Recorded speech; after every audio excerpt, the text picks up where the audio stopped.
Basi Affia is making a name for himself as Iowa's first Black comic book publisher. As Black History Month comes to a close, Local 5's Alex Bolton shares how he's changing the comic book landscape. Hey Stephanie, Basi Affia only got into comic books 5 years ago during lockdown. Ever since he started comic book writing, he's wanted his stories to include characters that look like him.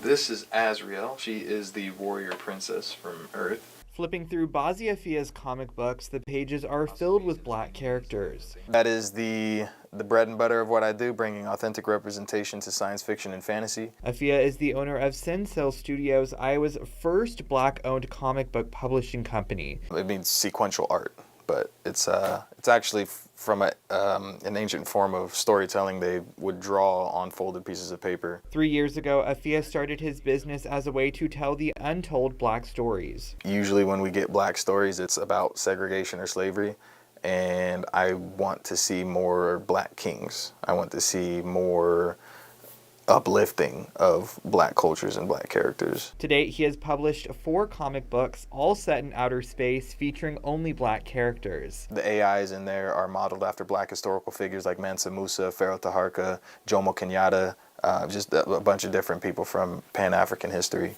Affia also uses his identity as a veteran as inspiration for characters. Realizing that the veteran voice is a minority as well.